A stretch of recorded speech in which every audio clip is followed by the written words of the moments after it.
এখন সংসদে বক্তব্য পেশ করবে মোহাম্মদ হারুন। মাননীয় সদস্য, আপনার সময় 4 মিনিট। ধন্যবাদ মাননীয় স্পিকার। মাননীয় speaker, we are from Bangladesh. পৃথিবীর এক কোণে অবস্থিত ছোট এবং সুন্দর একটি দেশ যার নাম বাংলাদেশ। কিন্তু অত্যন্ত দুঃখের সাথে বলতে হয় এদেশের মানুষের শান্তি নেই মাননীয় স্পিকার।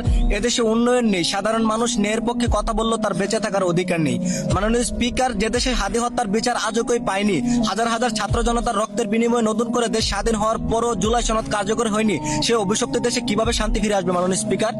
মাননীয় স্পিকার, আজ গোটা বাংলাদেশের সংসদে তাকিয়ে আছে উন্নয়ন, নিরাপত্তা এবং শান্তির আশায়। আর সংসদে থাকা সদস্যরা নিজস্ব কাজে এবং নিজেদের মধ্যে খুচাখুচি করে তামাশা দেখিয়ে বেড়াচ্ছে মাননীয় স্পিকার।